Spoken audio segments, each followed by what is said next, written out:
Bismillahirrahmanirrahim. Assalamualaikum warahmatullahi ta'ala wabarakatuh. Alhamdulillah. Alhamdulillahirabbil alamin wassalatu wassalam ala sayyidil mursalin wa ala alihi wa sahbihi wa man tabi'ahum bi ihsanin ila yaumiddin. Nawaitu ta'aluma wa ta'lim wa naf'a wal intifa wal ifadah wal istifadah wal hatha ala tamasuki bi kitabillahi ta'ala wa sunnati rasulihi wa du'a ilal huda wa dalalata alal khairi wa ibtigha'a mardatihi wa qurbihi wa thawabihi subhanahu wa ta'ala.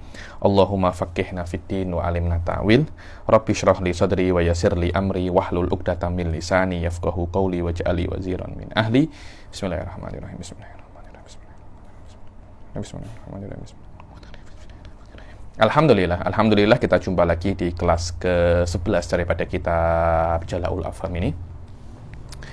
Setelah yang lalu kita masuk ke dalam hal-hal yang berkaitan tentang ghaibiyat ya, dan kita baki atau menyisakan satu permasalahan, yang permasalahan ini menurut saya permasalahan yang penting di dalam mazhab ahli sunnah, yang membedakan antara ahli sunnah wa ghairu ahli sunnah dan orang yang mengklaim dirinya ahli sunnah di dalam usul ya nih.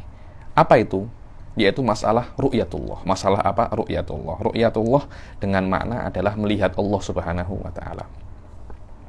Beberapa kali saya itu ditanyai oleh orang, Habib, apa maknanya melihat Allah itu apa ya? Banyak orang yang mengatakan bahwasanya ahli sunnah itu di dalam masalah ini macam Wahabi yang mengatakan bahwasanya Allah itu boleh untuk dilihat. Kejap ya. Saya nak cek ini ada apa tak.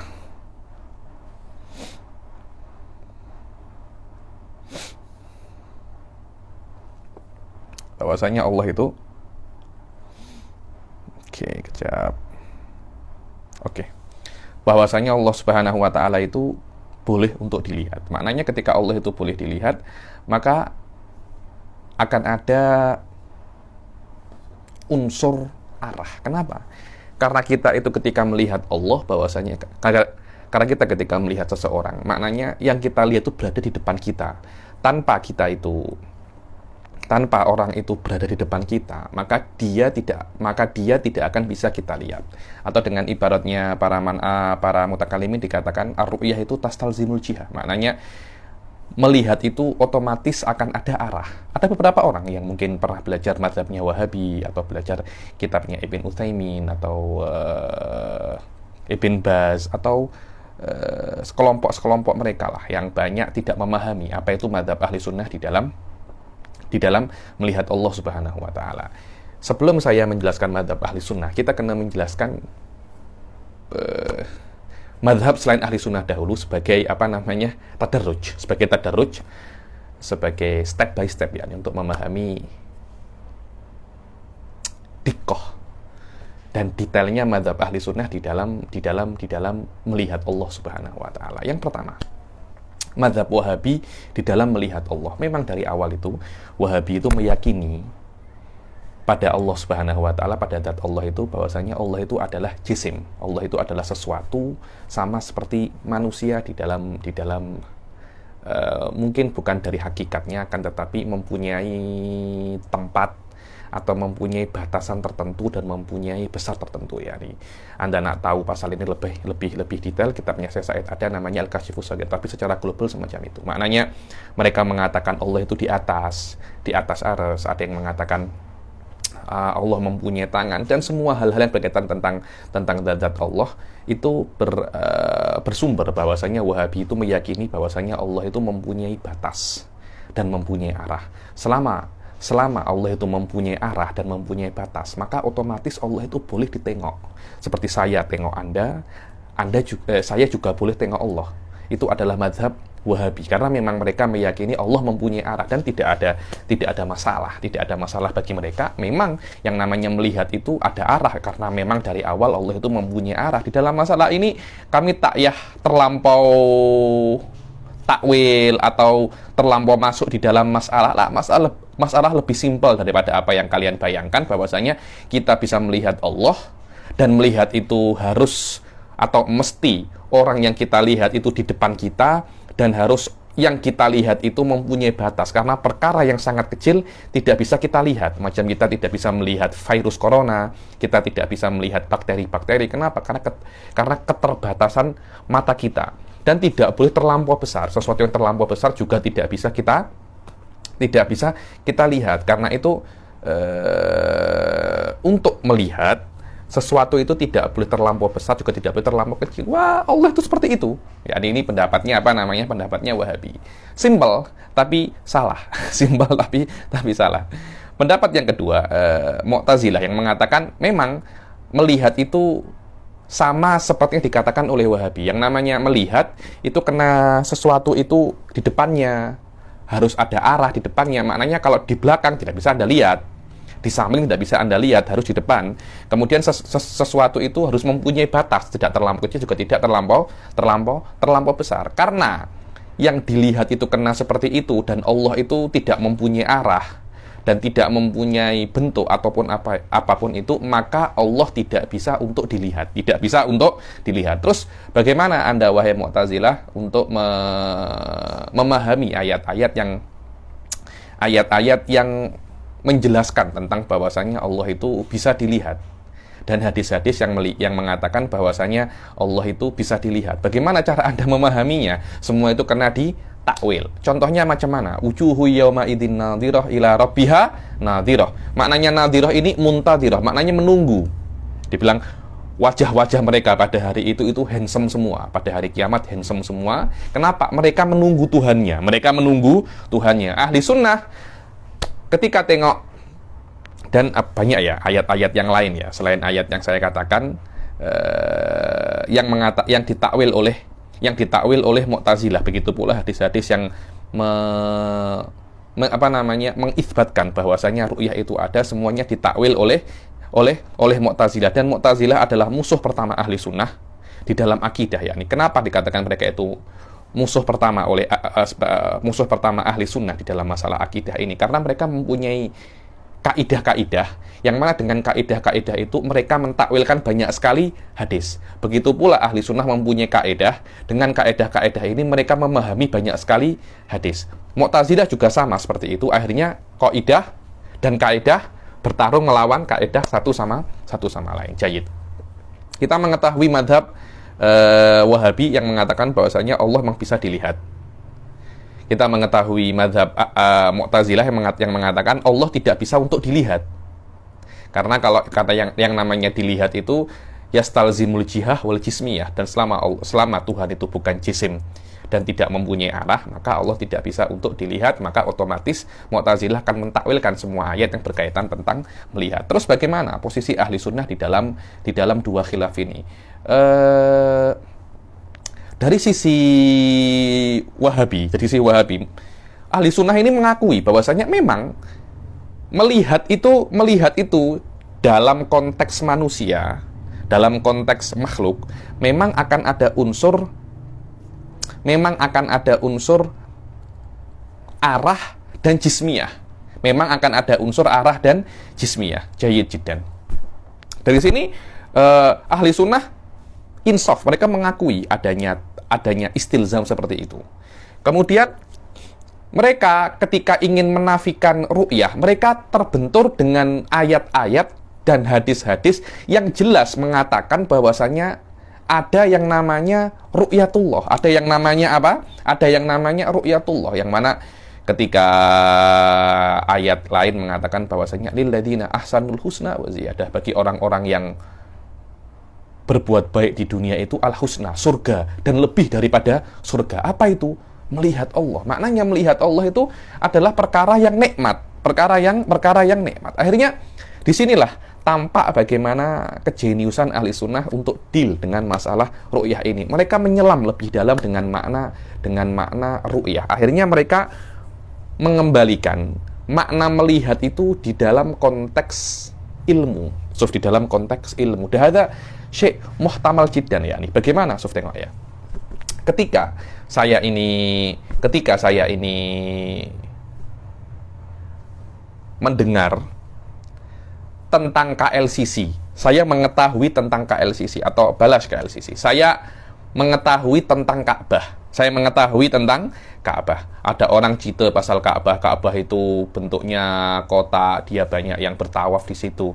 Saya mengetahui kadar yakin sekadar dengan saya hanya mengetahui daripada khobar atau kadar yakin ini samai. Dan kadar yakin ini akan bertambah ketika saya tidak hanya mendengar, tapi saya langsung pergi ke Ka'bah untuk melihat Ka'bah secara langsung. So, ketika saya melihat Ka'bah secara langsung, akan ada sebuah tambahan. Akan ada sebuah tambahan pengetahuan. Karena saya melihat Ka'bah daripada mata. Karena itu ada sebuah masal peribahasa di dalam bahasa Arab dikatakan laisal khobaru kal mu'ayanah. Bukan khobar itu yakinnya seperti Anda tengok sendiri. Anda dengar Ka'bah, tak macam Anda tengok kabar sendiri. Apalagi kalau Anda sampai menyentuh Ka'bah, akan ada sebuah keyakinan yang sangat yakin, sangat tinggi di dalam diri Anda tentang bahwasanya Ka'bah itu ada dan akan ada pengetahuan yang lebih, ziyadatul ilm, pengetahuan yang lebih tentang Ka'bah yang Anda dapatkan lebih daripada hanya Anda mendengarnya. Disinilah ahli sunnah melihat tentang ru'yah dengan makna ziyadatul ilm, mengetahui lebih tentang Allah Subhanahu wa Ta'ala. Dan yang namanya ru'yah tidak menjadikan Anda itu mengetahui hakikat Ka'bah. Ketika saya melihat Anda, ketika saya melihat seorang manusia, saya hanya mengetahui tentang manusia itu lebih daripada apa yang saya dengar, tapi saya tidak mengetahui hakikat manusia ini apa. So, hakikat manusia ini apa? Akhirnya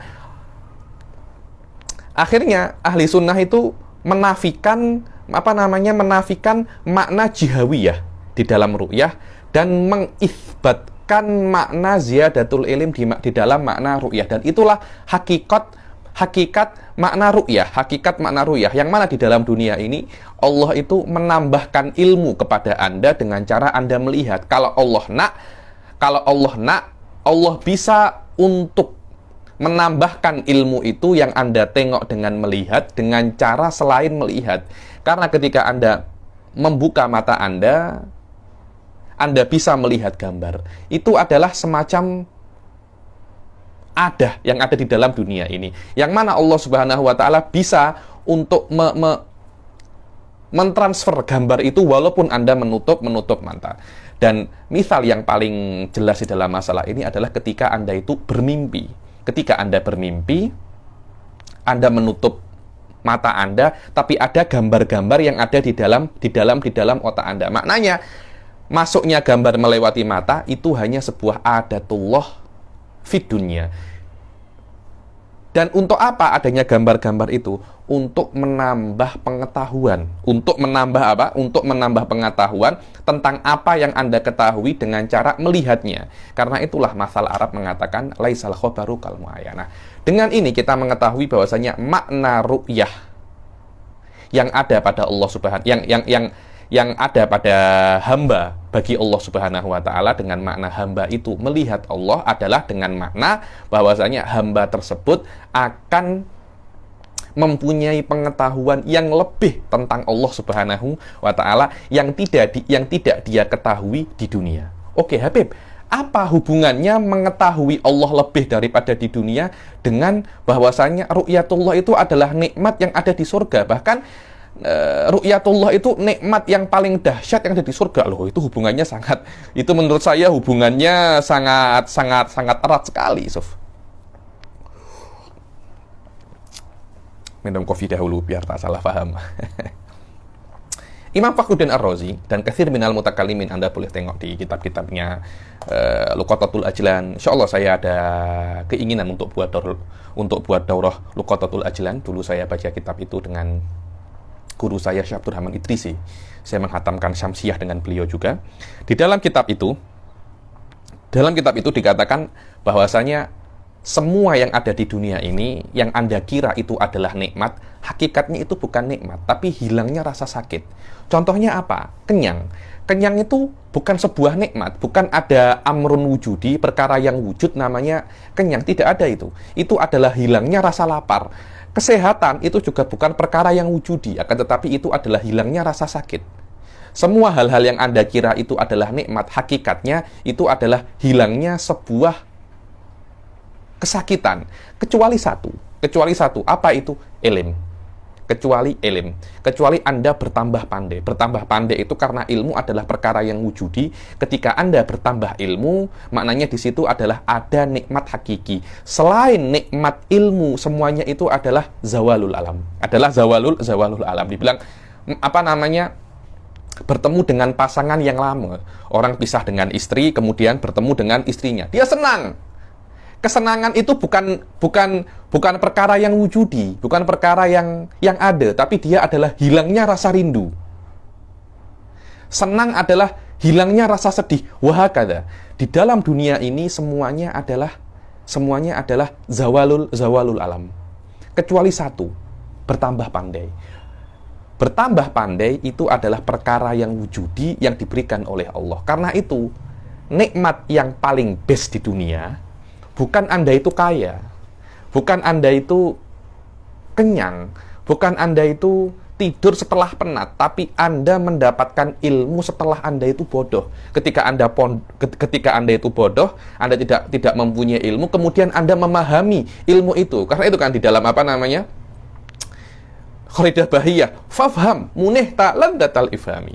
Memang benar di dalam ifham, di dalam faham ada sebuah ladzah yang tidak terkira, yang di atas ladzahnya kaya, di atas ladzahnya mendapat kekuasaan. Karena itu para ulama itu mengatakan kalau para khalifah, kalau para raja mengetahui nikmat kami para ulama ketika kami itu memahami sebuah masalah, mereka akan hasut kepada kami. Kenapa? Karena nikmat hakiki yang diberikan oleh Allah kepada makhluknya di dalam dunia ini adalah mendapatkan ilmu. Jayyid jiddan. Selama mendapatkan ilmu adalah nikmat yang paling agung yang ada di dunia ini dan tidak bisa dibandingkan di dalam nikmat-nikmat lainnya yang ada di dunia, maka nikmat yang ada di akhirat pun mendapatkan ilmu adalah nikmat yang paling agung yang ada di dalam akhirat. Kenapa? Karena nikmat yang ada di surga daripada jenis nikmat yang ada di dunia. Kenapa? Karena untuk kalau bahasa Indonesianya itu untuk mengiming-imingi, untuk bahasa Jawanya itu ngilik-ngilik no. Jadi, tengok ya, kalau Anda nanti sholat di akhirat, Anda akan bisa untuk menikah dengan perempuan yang cantik. Loh, perempuan yang cantik bagi laki-laki adalah nikmat. Nanti di surga akan lebih cantik daripada di dunia. Apa? Anda suka apa? Oh, saya suka makan apel. Apel yang ada di surga lebih daripada apel yang ada di dunia. Apel yang juga lebih daripada apel yang ada di dunia. Maknanya semua nikmat yang ada di surga min jinsi nikmat yang ada di dunia, agar manusia itu bisa untuk memahami apa nikmat yang ada di surga. Dan di antara nikmat yang ada di dunia yang paling agung adalah mendapatkan ilmu. Maka nikmat yang paling agung di akhirat juga mendapatkan ilmu. Mendapatkan ilmu tentang apa? Selama nikmat yang paling agung mendapatkan ilmu tentang ma'rifah billah, maka nikmat yang paling agung di akhirat adalah tentang mengetahui Allah Subhanahu wa ta'ala. Dan waqad taqarrara, dan sudah takoror, dan sudah saya jelaskan di awal-awal akidah ini bahwasanya sifat 20 ini yang ada pada Allah ini hanya sifat yang wajib kita ketahui. Hakikatnya sifat Allah itu tak terhingga. Tak terhingga. 20 ini adalah yang wajib kita ketahui karena ini ada di dalam Al-Quran. Lainnya itu tidak wajib kita ketahui. Selama Allah itu hanya mempunyai sifat 20 yang wajib kita ketahui, dan hakikatnya sifat Allah itu yang ada pada diri Allah itu lebih, yang ada pada zat Allah itu lebih daripada 20, bahkan tidak terhingga, maka nikmat itu bisa untuk dijadikan nikmat surga yang tak terhingga. Maknanya setiap hari Allah akan mencicil, diberi sikit demi sikit tentang ma'rifah tentang Allah, ma'rifah tentang Allah yang tidak ada yang tidak diketahui oleh manusia di dunia. Anda di dunia hanya mengetahui 20 kan? Oke, hari ini saya beli tambah satu. Terus semacam itu sampai tak terhingga. Dan itu adalah nikmat yang paling agung di dunia. Bukan maknanya Anda tengok Allah. Kalau hanya tengok pun itu bukan nikmat yang hakiki. Tapi nikmat yang hakiki adalah Anda mengetahui tentang Allah Subhanahu wa taala. Itulah yang namanya ma'rifah, ma'rifah billah. Dan ma'rifah billah ini tidak bisa yang ada di akhirat itu tidak bisa Allah berikan pada manusia di dunia. Allah tak akan berikan pada manusia di dunia, mungkin hanya kepada Rasul sallallahu alaihi wasallam ala khilafin fihi. Kenapa? Karena apa ya? Hardware-nya manusia, tubuhnya manusia di dunia tak boleh handle data-data tentang Allah. Tak boleh handle lebih daripada 20 sifat ini. Tidak bisa. Kalau Allah upload kepada diri manusia itu lebih daripada apa yang Allah berikan di dunia, niscaya manusia itu kalau bahasa handphonenya itu bisa hang and blank. Karena itu, nanti ketika di akhirat, semua hardware kita ini akan di-upgrade oleh Allah. Kemudian Allah akan berikan nikmat-nikmat yang lebih daripada nikmat-nikmat yang ada di dunia. Dan nikmat yang paling agung adalah kita lebih mengetahui tentang Allah Subhanahu wa ta'ala. Dan inilah yang namanya ru'yatu wajhillah atau ru'yatullah, wa katsir minal ahadits tuthbitu dzalik. Wa hadza huwa mu'tamadu ahli sunnah wal jamaah di dalam ru'yatullah. Berkali-kali saya jelaskan di sini.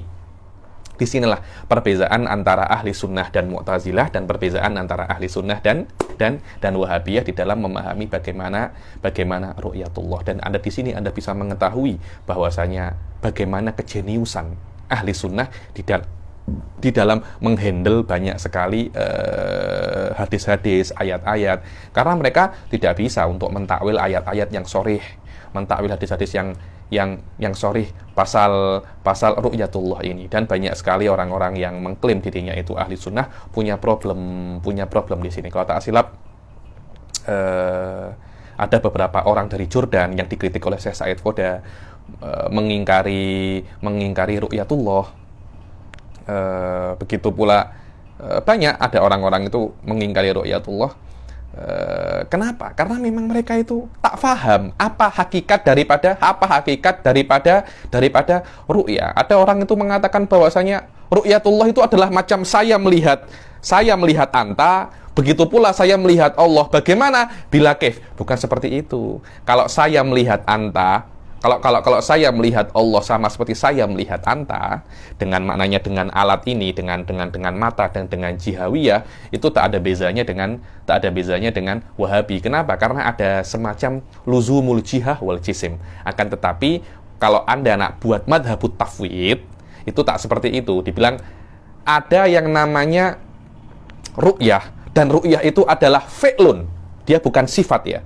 Ru'yah itu bukan sifatnya Allah, tapi ru'yah adalah fi'lun yaf'alullah fi ibadihi. Adalah perbuatan Allah yang Allah itu menciptakan di dalam hambanya itu pengetahuan yang lebih daripada apa yang pengetahuan yang ada yang lebih daripada apa yang mereka ketahui di dunia. Itu kalau madhabut takwil. Kalau madhabut tafwidnya adalah ru'yah yang ada di akhirat, bukan seperti saya melihat Anda. Tapi apa itu ru'yah? Ar-ru'yah tsabitatun lillah. Wa ma hiya huwa fi'lun yaf'aluhu Allah fi ibadihi. Wa ma huwa wallahu a'lam. Bas anta tuthbitur ru'yah ma'ana fil musyabahah.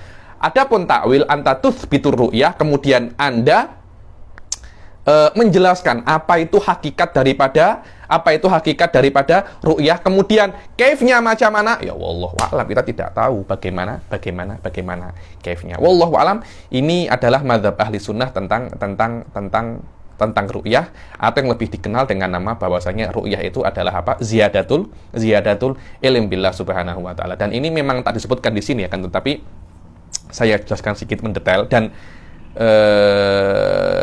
banyak munakosyahnya, dan Syekh Said ada sebuah risalah tentang masalah ru'yatullah. Saya tulis ulang, nanti bila-bila kalau ada kesempatan saya akan jelaskan buat video tentang risalah itu, untuk menjelaskan secara detail bagaimana ahli sunnah itu menjelaskan tentang ru'yah, kemudian dengan mendiskusikan bagaimana pendapat-pendapat firqah lain tentang masalah apa ru'yah. Dan di situ Syekh Said yunakish ba'du Syiah, yang mana biasanya Syiah itu di dalam awal-awal fase mereka ikut Mu'tazilah, yang mana Mu'tazilah itu juga menafikan ru'yah. Syekh Said ada karang pasal-pasal ru'yah ini ada sekitar 70 page tentang khas pasal ru'yah indah ahli sunnah wal jamaah, dan mujmal apa yang dikatakan oleh ahli sunnah bahwasanya ar-ru'yah ziyadatul ilm, maknanya melihat Allah, kita itu mengetahui tentang Allah lebih daripada apa yang kita ketahui di dunia, karena mengetahui sebuah ilmu adalah nikmat hakikiyah yang lebih nikmat daripada makan dan minum. Karena dia adalah nikmat hakikiyah, maka nikmat itu bisa dan soleh untuk dijadikan nikmat yang paling agung di akhirat kelak. Karena itu Allah Subhanahu wa taala mengatakan lilladzina ahsanul husna wa ziyadah, bagi orang-orang yang berbuat baik di dunia, al husna wa huwal jannah, al husna wa hiyal jannah wa ziyadah, surga dan lebih daripada surga. Apa itu? Melihat Allah Subhanahu wa taala. Karena nikmat yang paling agung yang ada di surga adalah Anda mengetahui tentang Allah lebih daripada apa yang Anda ketahui di dunia. Itulah yang namanya ma'rifatullah wa ru'yatullah. Wallahu a'lam bishawab. Ru'yatullah jalla jalaluhu fil jannah ala ma yaliku bi jalalihi wa qudsi kamalihi. Ini adalah hal-hal yang akan terjadi di akhirat kelak. Bahwasanya melihat Allah ala ma yaliku bi jalalihi wa qudsi kamalihi. Ini kelihatannya Syed Muhammad bin Alawi Al-Maliki amik madhabnya tafwid, yang maknanya bahwasanya ru'yatullah yang layak bagi Allah dengan nafil musyabahah, maknanya bukan seperti kita melihat orang lain. Qala ta'ala wujuhu yawma idin nadhirah ila rabbiha nadhirah, wajah-wajah mereka pada hari itu nadhirah, bercahaya, handsome, ila rabbiha nadhirah, mereka tengok kepada Tuhannya. Makna tengok adalah mereka mengetahui hal-hal tentang Allah lebih daripada apa yang mereka ketahui di dunia pada zaman dahulu. Wa hadhihi ru'yah yal muradah min ziyadah fi qouli ta'ala, dan ru'yah inilah yang diisyaratkan oleh Allah tentang ziyadah, lebih. Tengok, lil ladzina ahsanul husna wa ziyadah, bagi orang-orang yang berbuat baik di dunia, mereka mendapat husna, surga, dan az-ziyadah, lebih daripada surga, yaitu apa? Ru'yatullah. Al-faslu sabi' fi nabiyina Muhammad sallallahu alaihi Al-faslu sabi' fi nabiyina Muhammadin sallallahu alaihi wasallam. Fasal yang ketujuh tentang Rasul sallallahu alaihi wasallam. Irsaluhu wa afdaliyatuhu wa nasabuhu wa mauliduhu wa wafatuhu wa nubuwatuhu wa umruhu wa auladuhu. Bilang bab ini tentang irsalnya, tentang pengutusannya, dan keafdalan Rasul sallallahu alaihi wasallam, dan nasabnya Rasul, dan maulidnya Rasul, dan wafatnya, maulidnya tempat lahirnya dan wafatnya, kenabiannya, umurnya, anak-anaknya, istri-istrinya, paman-pamannya, dan makcik-makciknya Rasul, Isra wal Mi'raj. Sekarang kita mulai tentang irsalu, bahwasanya Rasul itu diutus, pengutusan Rasul. Pengutusan apa namanya? Pengutusan Rasul dan keafdalan Rasul sallallahu alaihi wasallam. Qala an-Nadhim rahimahullah, khatimatun fi dzikri baqil wajibi mimma ala mukallafin min wajibi. Nabiyuna Muhammadun qad ursila lil alamina rahmatan wa fuddila. Dia bilang, dan ini adalah khotimah,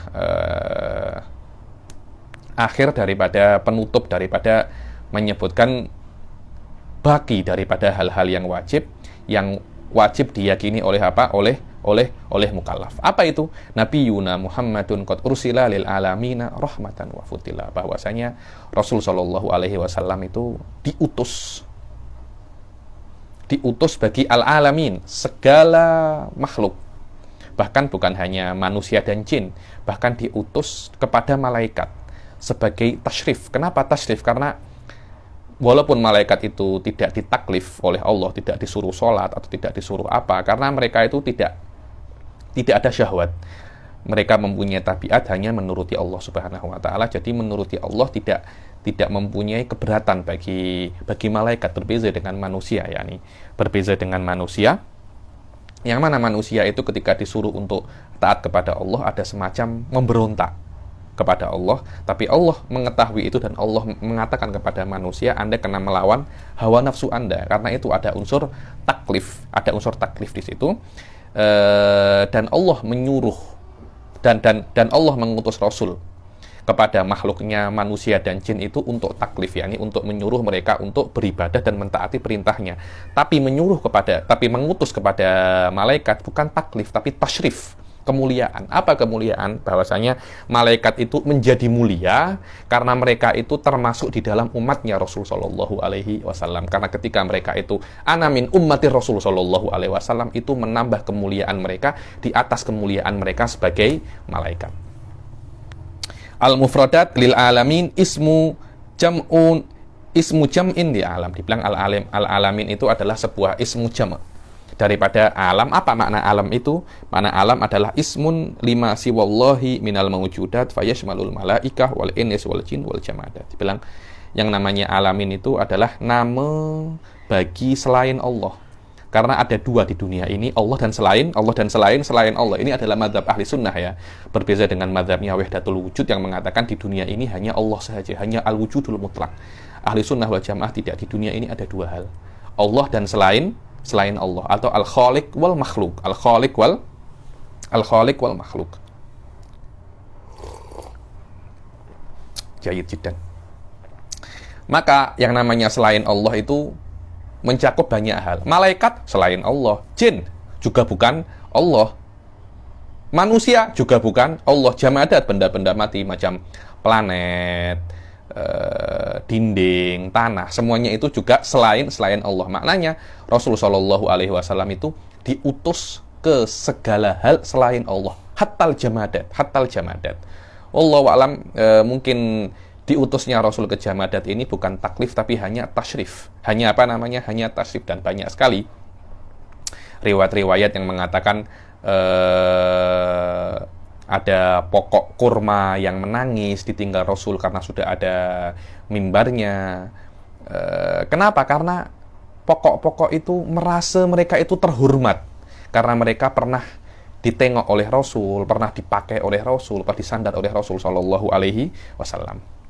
Asyarah hadhihi khatimatun fi dzikri baqiyati ma yajibu i'tiqaduhu ala kulli mukallaf wa hiya anna Allah arsala nabiyyana Muhammadan sallallahu alaihi wasallam rahmatan wa minnatan lil mu'minin. Ini adalah baki yang wajib kita ketahui, di antaranya adalah bahwasanya Rasul sallallahu alaihi wasallam itu diutus kepada kita itu sebagai rahmat. Sebagai apa? Sebagai rahmat bagi semua alam. Dan Anda kena paham ya, mengutus Rasul Shallallahu Alaihi Wasallam itu hukumnya boleh kepada Allah. Maknanya Allah boleh mengutus, Allah juga boleh untuk tidak mengutus. Karena itu mengutus Rasul itu rahmat bagi kita. Dan minnah, makna minnah itu adalah hutang budi. Maknanya kita kena bersyukur kepada Allah Subhanahu Wa Taala karena Allah itu mempermudah cara kita untuk mengenal Allah, untuk mentaati semua perintahnya dengan mengutus Rasulnya. Bayangkan kalau Allah Subhanahu Wa Taala tidak mengutus Rasul, Allah menciptakan kita, kemudian kita disuruh untuk beriman kepadanya tanpa ada Rasul Shallallahu Alaihi Wasallam. Niscaya kita akan kesusahan untuk mengetahui siapa itu Allah, apakah ada pencipta. Wong ada Rasul saja, ada Rasul Muhammad Shallallahu Alaihi Wasallam, yang kafir masih lebih banyak daripada yang tak kafir. Oh, macam mana? Iya, memang seperti itu. Anda tengok 7 miliar orang manusia di dunia ini, yang muslim berapa? Yang tak muslim berapa? Yang tak muslim lebih banyak daripada yang muslim. Itu sudah dikirim Rasul. Bayangkan kalau Rasulullah Shallallahu Alaihi Wasallam itu tidak dikirim, niscaya mungkin jumlah yang mukmin akan lebih sedikit. Karena itu diutusnya Rasul kepada kita itu adalah pure rahmat bagi segala alam, untuk mengajarkan alam semesta itu bagaimana untuk sampai kepada kesempurnaan. Jadi Allah itu mengutus Rasulnya untuk mengetahui kesempurnaanmu adalah dengan beriman kepada Allah Subhanahu Wa Taala. Kesempurnaanmu adalah dengan sholat. Kesempurnaanmu adalah dengan mentaatiku. Anda tak gunakan akal Anda dengan susah-susah, Anda ikuti aku aja. Dan Allah membantu aku, mendukung aku, menyokong aku dengan mukjizat-mukjizat yang paling dahsyat. Kalau engkau tengok, engkau akan yakin bahwasanya ini adalah daripada Allah Subhanahu wa taala, karena engkau tak mungkin buat seperti apa yang aku buat. Selama engkau tak mungkin buat seperti apa yang aku buat, maknanya ini bukan daripada manusia. Kalau daripada manusia, maknanya engkau bisa buat seperti apa yang aku buat. Maknanya ini adalah daripada Allah. Engkau kena beriman kepada aku. Settle masalah. Dan mengutus Rasul itu pure rahmat daripada Allah Subhanahu wa taala, karena Allah bisa saja tidak mengutus Rasul kepada umat manusia. Ini berbeza dengan pendapat Mu'tazilah yang mengatakan bahwasanya mengutus Rasul itu wajib bagi Allah Subhanahu wa taala. Kenapa kok wajib? Karena mengutus Rasul lebih baik daripada tidak mengutus Rasul. Selama lebih baik mengutus Rasul, maka ketika Allah itu maha dermawan, Allah itu karim, jawad, maka Allah itu kena melakukan perkara-perkara yang baik. Allah tidak boleh melakukan perkara yang tidak baik. Ada juga kaum Hindu pada zaman dahulu namanya Barohimah yang mengatakan bahwasanya Allah tidak boleh untuk mengutus para rasul. Kenapa? Karena rasul ini adalah sebab peperangan. Agama adalah sebab peperangan, Rasul adalah sebab peperangan. Rata-rata perang yang ada pada zaman sekarang ini, karena apa? Karena agama, tahu? Karena agama adalah sebab peperangan, maka lebih baik Allah tidak mengutus Rasul. Ini adalah pendapat yang fasid, katanya Ahli Sunnah wal Jamaah, dan menjadikan bahwasanya Barohimah itu adalah orang-orang kafir. Kenapa? Karena mereka meyakini Rasul itu tidak ada. Karena kalau memang Tuhan itu ada, Tuhan tidak akan mengutus Rasul, karena Rasul adalah sebab daripada kejahatan-kejahatan, peperangan-peperangan yang ada di dalam dunia ini. So, tengok Ahli Sunnah ketika setelkan masalah ini, mereka di antara tengah-tengah bahwasanya mengutus Rasul tidak wajib dan tidak mustahil, tapi mengutus Rasul itu adalah perkara yang jaiz, dan pengutusan Rasul pure rahmatnya Allah Subhanahu wa taala. Karena itu kita kena bersyukur kepada Allah Subhanahu wa taala karena diutus kepada kita Rasul sallallahu alaihi wasallam. Qala ta'ala, "Wa ma arsalnaka illa rahmatan lil alamin." Dan kami tidak mengutusmu wahai Rasul sallallahu alaihi wasallam kecuali rahmat bagi alam semesta semuanya. Wa qala sallallahu alaihi wasallam, "Innama ana rahmatun muhdah." Aku ini adalah rahmat yang dihadiahkan kepada kalian. Karena itu bersyukurlah kepada Allah Subhanahu wa taala. Wa qala ta'ala, laqad manallahu 'alal mu'minina idh ba'atsa fihim rasulan min anfusihim yatslu 'alaihim ayatihi wa yuzakkihim wa yu'allimuhumul kitaba wal hikmata wa in kanu min qablu lafi dhalalin mubin. Dibilang Allah itu mana ya ini mengungkit kebaikannya. Anta ingat tak? Dulu engkau itu fidolali mubin, kau sembah Lata, kau sembah Uzza, semua engkau sembah. Ada orang buat berhala daripada makanan, disembah, lapar dia makan. Dulu engkau buat macam itu, kemudian aku utus Rasulku dari manusia pula, bukan dari jin. Coba kalau Rasul itu daripada jin, engkau akan takut engkau tengok. Rasul daripada malaikat, engkau nak tengok pun takut. Aku utus daripada manusia agar engkau itu mudah untuk berinteraksi dengan Rasul, agar engkau itu bisa menjadikan Rasul qudwatun hasanah. Dia makan, dia minum, dia bekerja juga, dia juga menikah. Coba kalau Rasul itu jin, macam mana engkau nak tiru jin? Coba kalau Rasul itu malaikat, macam mana engkau nak tiru malaikat? Karena itu Rasul itu manusia, rahmat bagi kalian. Rahmat bagi kalian. Wa inna ma khassallahu ta'ala al-minnata lil mu'minin li'annahum humul ladzina ya'rifuna haqiqata nikmatir risalah al-muhammadiyah. Dibilang di dalam ayat ini Allah mengkhususkan sebutan bagi orang-orang mukmin. Kenapa? Karena merekalah orang itu karena merekalah yang memahami hakikat daripada nikmat kerasulan Rasul sallallahu alaihi wasallam. Dan Allah mengutus manusia likafatil khalq, pada semua manusia. Barang siapa yang meyakini Rasul Nabi Muhammad sallallahu alaihi wasallam adalah nabi bagi bangsa Arab, dia kafir. Apakah ada seperti itu? Ada. Ada kaum Yahudi namanya Yahud Isawiyah yang meyakini bahwasanya Muhammad adalah Rasul bagi Arab sahaja, bukan Rasul daripada Bani Israel. Orang-orang seperti ini kafir. Kenapa? Karena Allah mengatakan wa ma arsalnaka illa rahmatan lil alamin. Walaupun nabinya dari kaum Arab, tapi dia diutus kepada orang Arab, orang China, orang Indonesia, orang Nusantara, orang Malaysia, orang Afrika, orang Mat Saleh, semua macam orang. Kalau nak masuk Islam, kena mengatakan asyhadu alla ilaha illallah wa asyhadu anna Muhammadar Rasulullah. Tidak boleh Anda hanya mengatakan asyhadu alla ilaha illallah dan Anda mengatakan bahwasanya Nabi Muhammad adalah nabi hanya untuk kaum Arab. Tidak boleh seperti itu. Orang-orang yang mengatakan seperti ini, dia tidak akan masuk Islam, dan dia kalau sudah masuk Islam dia mengatakan ini, bisa dikatakan dia itu murtad. Setelah dijelaskan bahwasanya Nabi itu bukan hanya untuk bangsa Arab. Kenapa saya cakap macam ini? Karena banyak orang-orang yang sudah mulai meyakini hal-hal semacam ini. Yang namanya iman itu hanya ma'rifah billah. Ada tahu? Anda kalau tengok firqah-firqah daripada Murji'ah, firqah-firqah daripada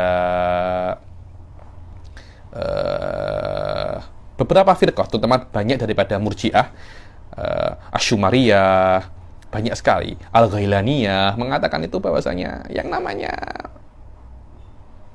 iman itu hanya mengetahui Allah saja. Adapun mengetahui Nabi itu tak. Mungkin Nabi itu tak. Anda kalau tengok ya, nih perbedaan itu pelik-pelik ya nih. Muhammad bin Qarab As-Sijistani, aslafnya Ibn Taimiyah, itu mengatakan bahwasanya yang namanya iman itu hanya cakap di mulut aja. Dan dia mengatakan bahwasanya orang-orang munafik kanu mukminin hakikoh. Karena kenapa? Karena mereka itu meyakini Nabi Muhammad itu Rasul, tapi tak cakap bahwasanya Nabi Muhammad itu Rasul. Jadi dia mengingkari lafaz, mengingkari lisan, tapi percaya di dalam hati. Itu adalah mukmin, tau. Wallahi gharib. Saya bilang ini pendapat ini aneh ya. Memang pelik memang. Selain ahli sunnah sodikuni ayuha syabab. Selain ahli sunnah, madhahib pelik. Madhahib yang pelik. Ahli sunnah semuanya muqarrar wa muqa'at ala qawaid ma'rufah wa zahirah, dan bisa difahami dengan akal dengan mudah. Kenapa? Karena haula masyu ala ususin diniyah, akliyah, zahirah. Wallahu a'lam bishawab. Wa qad arsalahu likafatil khalq, qala ta'ala wa ma arsalnaka illa kafatal linnas.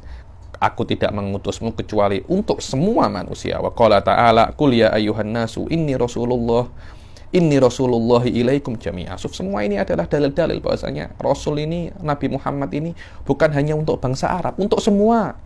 Inni rasulullah ilaikum jami'a. Semuanya, bukan hanya Arab, semuanya. Karena itu saya itu tak suka kalau ada orang-orang cakap itu Islam Nusantara lah, Islam Arab lah. Saya kurang suka tapi seperti ini. Karena kenapa? Yuhim. Apa yuhim ini? Orang-orang akan paham bahwasanya Islam itu berbeza-beza ya. Islam itu berbeza-beza. Tak, Islam itu satu. Dimanapun Islam itu satu. Kenapa? Karena nabinya itu satu. Salatnya juga satu. Akidahnya juga satu. Wallahu a'lam. Waqad ajma'atil ummah ala annahu sallallahu alaihi wasallam afdalul khalqi bil itlaq wa yadullu alaihi wujuhun katsir. Dibilang dan semua umat itu bismillah.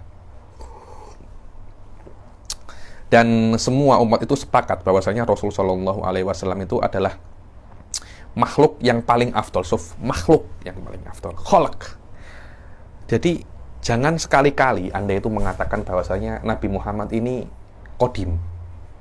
Nabi Muhammad ini qadim. Ada yang mengatakan bahwasanya nurnya Rasul sallallahu alaihi wasallam itu qadimah, sufat hal semacam ini bukan madhab ahli sunnah wal jamaah. Kalau ada orang yang mengatakan bahwasanya Rasulullah adalah makhluk pertama yang diciptakan, tidak ada masalah. Yang problem adalah kalau ada orang itu mengatakan nur Rasul sallallahu alaihi wasallam itu qadimah. Maknanya ada qadim, maknanya ada sesuatu yang tidak mempunyai awal selain Allah Subhanahu wa taala. Di situ problem dan akan bertentangan dengan akidah ahli sunnah wal jamaah yang mengatakan mengatakan la qadima illallah. Dan sorry Sayyid Muhammad bin Alawi al-Maliki mengatakan afdolul khalqi, makhluk yang paling afdol, makhluk yang paling afdol. Maknanya Rasulullah itu ada awalnya. Afdolul khalqi diciptakan oleh Allah Subhanahu wa taala, tapi Rasul itu adalah makhluk yang paling makhluk yang paling mulia.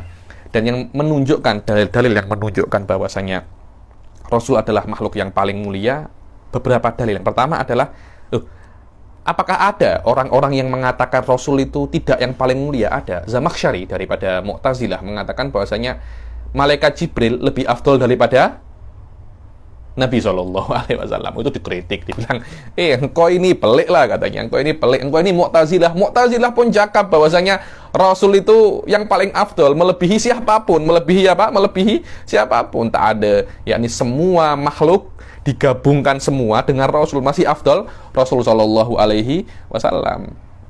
Karena itu para ulama mengkritik Zamakhsyari, dibilang jahilah Zamakhsyari madhabahu, dibilang Zamakhsyari ini tak faham madhab Mu'tazilah di dalam masalah ini, yakni karena dia mengatakan bahwasanya malaikat Jibril lebih afdol daripada Rasul Shallallahu Alaihi Wasallam, dan khilaf ini ghairu mu'tabar. Semua umat Islam mengatakan makhluk yang paling afdol adalah Rasul Sallallahu Alaihi Wasallam, melebihi malaikat semuanya, melebihi aras, melebihi apapun. Dan apa yang menjadikan dalil bahwasanya Rasulullah itu makhluk yang paling mulia? Qauluhu ta'ala wa ma arsalnaka illa rahmatan lil alamin. Falamma kana rahmatan lil alamin lazima an yakuna sallallahu alaihi wasallam afdhala min kullil alamin. Karena Rasul itu adalah rahmat bagi setiap alam semesta, maka secara luzum otomatis Rasul paling lebih afdol daripada semua alam, karena itu adalah rahmatnya untuk alamin. Yang namanya rahmat kena lebih afdol daripada alamin itu sendiri selain Allah Subhanahu wa taala. Qauluhu ta'ala wa ma arsalnaka illa kafatan linnas wal anbiya mab'utsuna ila qaumihim. Dibilang para nabi lebih afdol daripada kaumnya, dan Rasul paling afdol daripada semua nabi-nabi. Kenapa? Karena nabi-nabi itu diutus kepada kepada kaumnya masing-masing. Nabi Musa kepada Yahudi, Nabi Isa kepada Bani Israel, tapi Rasul Shallallahu Alaihi Wasallam diutus kepada semua kaum, menunjukkan bahwasanya Rasul paling afdol di antara para nabi, dan para nabi paling afdol di antara semua makhluknya. Maknanya Rasul adalah paling afdol di antara semua makhluk. Akhdul mitsaq wal ahad alal anbiya bil iman bihi sallallahu alaihi wasallam wa nusratihi inhum adraku bi'tsatahu fi qaulihi ta'ala. Dibilang Allah Subhanahu wa taala ambil janji kepada para nabi, yakni ketika sebelum mereka diutus, bahwasanya aku utus engkau sebagai nabi dengan catatan, dengan syarat kalau engkau menjadi nabi dan engkau dapati Rasul sallallahu alaihi wasallam namanya Muhammad diutus, engkau kena ikuti dia, dan engkau tidak boleh menjadi nabi independen. Kenabianmu tunduk di bawah kenabian Rasul Shallallahu Alaihi Wasallam. Ini menunjukkan bahwasanya makomnya Rasul Shallallahu Alaihi Wasallam lebih tinggi daripada nabi-nabi selainnya. Wa ittakhadallahu mitsaqan nabiyyina lama ataitukum min kitabin wa hikmatin thumma ja'akum rasulun musaddiqul lima ma'akum la tu'minunna bihi wala tansurunnah qalat aqrartum wa akhadtum ala dzalikum isri qalu aqrarna qala fashhadu wa ana ma'akum minasyahidin. Ini adalah ayat yang mengatakan bahwasanya memang ada perjanjian, itu ada, bahwasanya kalau Anda menjadi nabi, Anda dapatkan Rasul sallallahu alaihi wasallam diutus pada zaman Anda kena ikuti dia. Anda tidak boleh menjadi nabi secara independen. Dan yang keempat dalilnya adalah qauluhu ta'ala wa rafa'na laka dzikrak qila fihi, dan ayatnya apa? Qauluhu ta'ala wa rafa'na laka dzikrak, kami akan angkat namamu. Apa makna kami akan angkat namamu? Karena Allah Subhanahu wa taala itu menjadikan namanya Allah Subhanahu wa taala terus bersandingan dengan nama Rasul sallallahu alaihi wasallam. Asyhadu alla ilaha illallah wa asyhadu anna Muhammadar Rasulullah, di dalam kalimat syahadah, di dalam adzan Allahu akbar, asyhadu alla ilaha illallah, bukan asyhadu anna Muhammadar Rasulullah. Fit tasyahud asyhadu alla ilaha illallah wa asyhadu anna Muhammadar Rasulullah. Dan tidak ada nabi-nabi selain Rasul yang dibuat semacam itu. Tak ada asyhadu alla ilaha illallah wa asyhadu anna Ibrahim Rasulullah. Tak macam itu syahadat itu. Yang kelima, qauluhu ta'ala may yuti'ir rasula faqad ata Allah. Qaranallah ta'atahu bi ta'atihi. Dibilang di sini Allah Subhanahu wa taala menyandingkan taatnya Allah dengan taatnya Rasulnya. Barang siapa mentaati Rasul, maka dia sudah mentaati Allah. Qauluhu ta'ala wallahu wa rasuluhu ahaqqu ayyurdu. So, di sini Allah menyandingkan ridhonya Allah dengan ridhonya Rasul.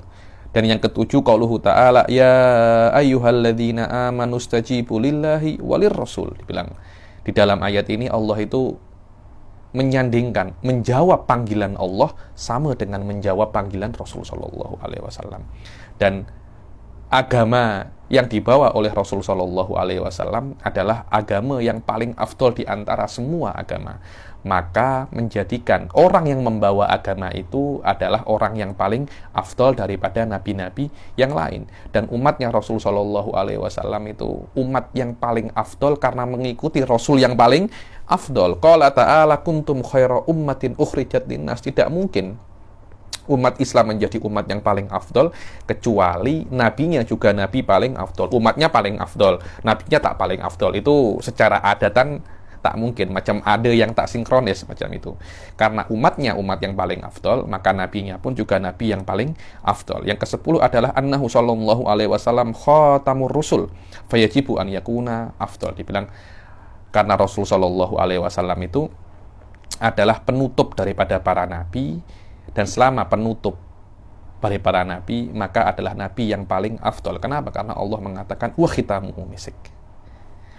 Dan yang ke-11 adalah qauluhu sallallahu alaihi wasallam, ada hadis yang mengatakan ana sayyidu waladi adam yaumal qiyamah wala fakhr. Dibilang aku adalah sayyid waladu adam, aku adalah penghulu bagi anak-anak Adam pada hari kiamat wala fakhr, dan tidak ada kebanggaan yang lebih daripada ini. Wabi yadi liwa al-hamad wala fakhr, dan aku akan memegang bendera hamad wala fakhr.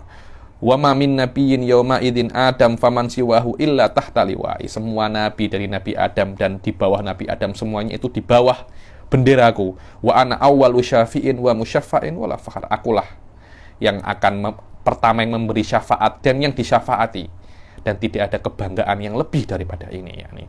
Dan hadis yang selanjutnya mengatakan bahwasanya qauluhu sallallahu alaihi wasallam ana qaidul mursalina wala fakhr. Aku adalah pemimpin jenderal para nabi-nabi dan para rasul wala fakhr. Wa ana khatamun nabiyyin wala fakhr. Wa ana awwalu syafi'in wa musyaffa'in wala fakhr. Dan aku adalah penutup para nabi wala fakhr. Wa qawluhu wala fakhr ay la fakhra a'dhamu min hadha aw la aqulu dzalika fakhran bal tahaddutsan bil mi'nah. Dibilang maknanya wala fakhr adalah tidak ada kebanggaan yang lebih daripada ini, atau maknanya aku tidak sombong dengan ini, akan tetapi ini adalah tahaddutsan bil nikmah. Aku mengatakan ini adalah nikmatnya Allah Subhanahu wa ta'ala. Wala yu'aridu hadzal hadits wala yu'aridu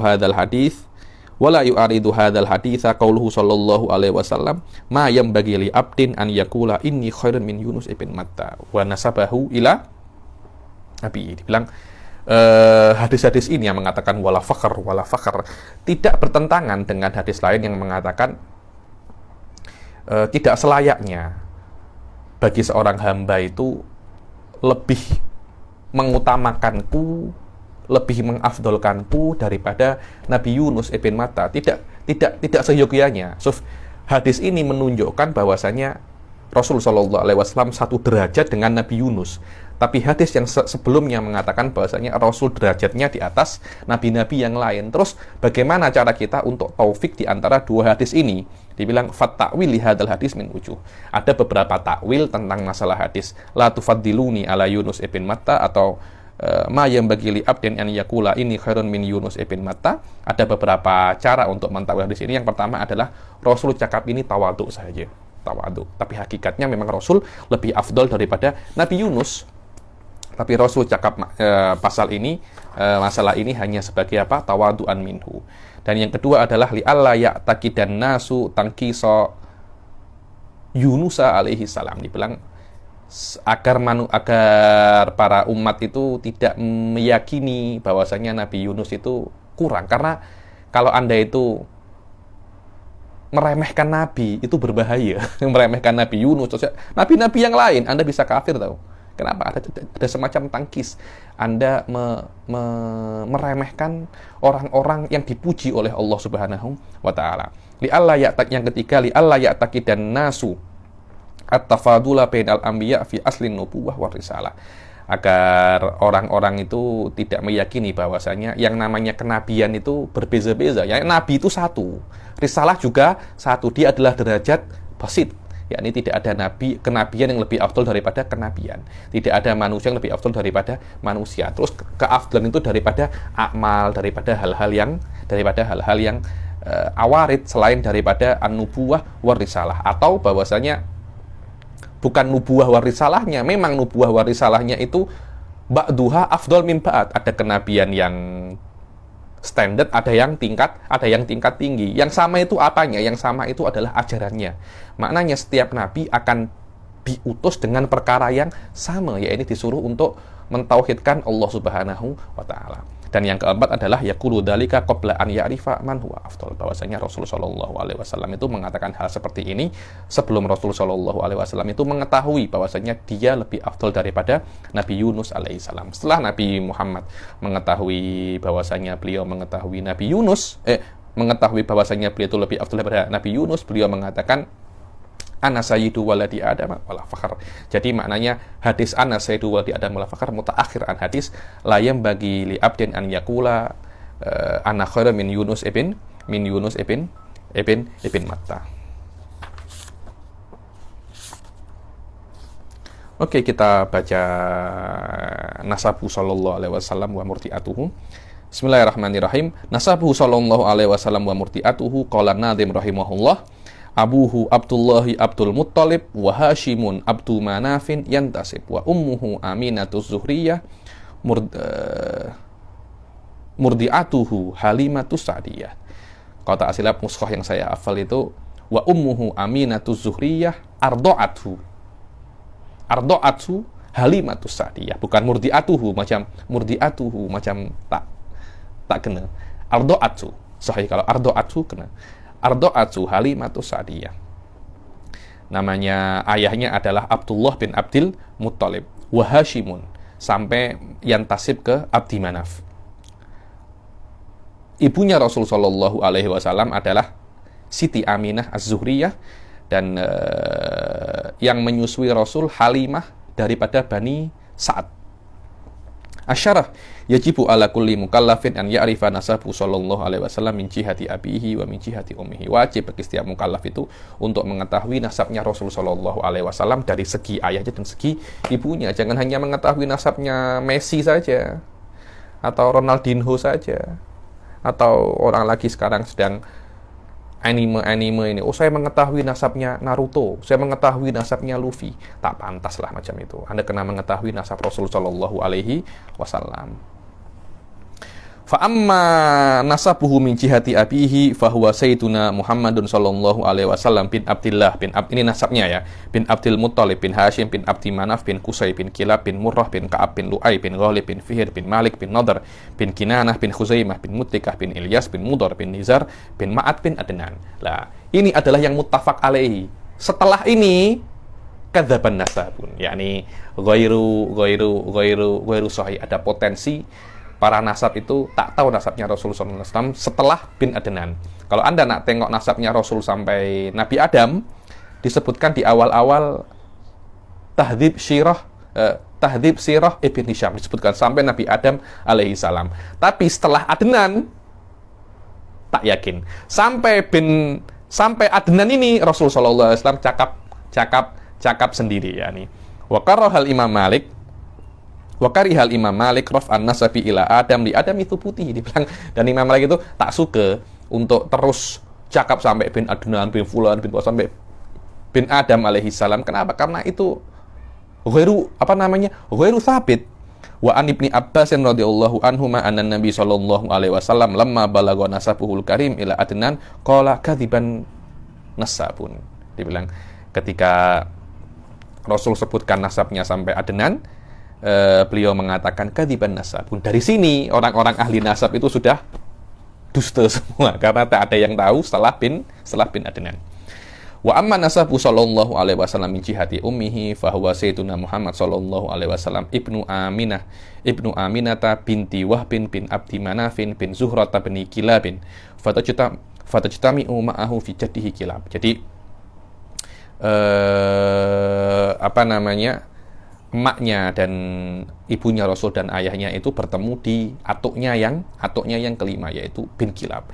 Kilab ini dikatakan, kenapa dikatakan Kilab? Karena diriwayatkan Kilab ini, kalau tak silap namanya itu Abdul Hakim, karena beliau sering berburu menggunakan membawa anjing, karena itu dijuluki apa? Kilab. Wallahu alam.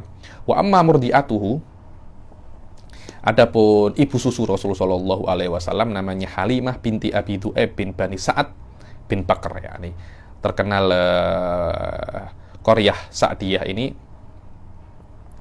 apa namanya, Bani Sa'ad ini termasuk bani-bani yang mempunyai lughah yang sangat salim jiddan, ya, nih. Wasmu zawjiha Abu Kabsyah wa huwa alladhi kanat Quraisy tansibu lahu Rasul sallallahu alaihi wasallam tunsibu lahu Rasul sallallahu alaihi wasallam hina ma yuriduna al-istihza' fayaqulu hadza ibnu Abi Kabsyah yukallamu minas sama. Dibilang nama suaminya Siti Halimah itu, Halimah Sa'diyah itu namanya Abu Kabsyah.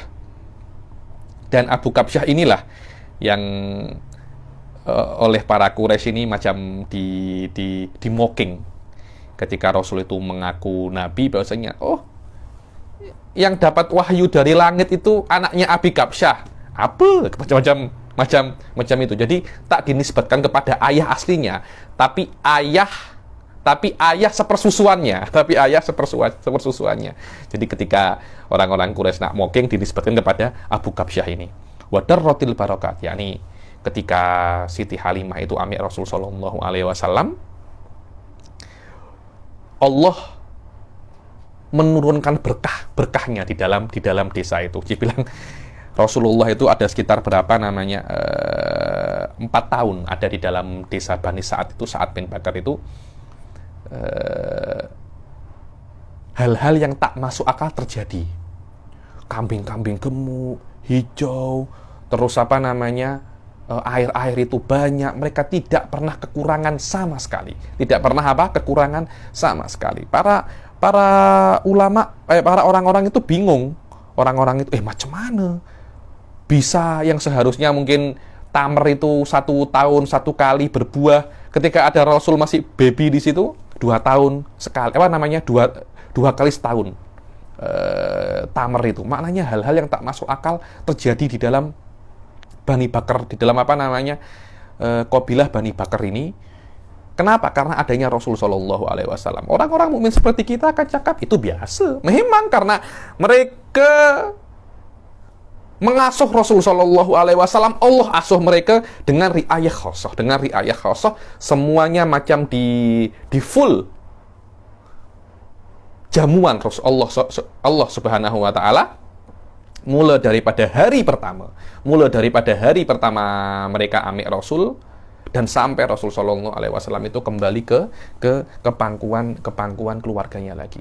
Diriwayatkan katanya ketika mereka itu sebelum amik Rasul, apa namanya, himarnya Halimah Sa'diyah ini paling kurus, paling akhir. Ketika sudah amik Rasul, himarnya ini macam bertenaga sekali, sampai tak bisa dikontrol karena terlalu bersemangat. Sampai kawan-kawannya, ya Halimah, Ruwaidah, ada apa ini, anta punya himar bertenaga sekali, hebat sekali. Yang awal-awal ketika engkau sebelum amik anak ini, himar engkau sakit, tua, kurus, tak ada makan. Sekarang, Masya Allah, himar anda, Masya Allah, kuat. Anda punya kambing-kambing ini mempunyai susu yang sangat banyak sekali. Engkau tak pernah kelaparan. Wallahi inna hadza lawaladul barakah. Bilang ini adalah berkah bagi Bani Sa'ad. Kita akhiri sampai sini, insyaallah. Yang akan datang kita akan masuk ke mauliduhu wa wafatuhu sallallahu alaihi wasallam. Wabillahi taufiq wal hidayah wa ridha wal inayah. Assalamualaikum warahmatullahi taala wabarakatuh.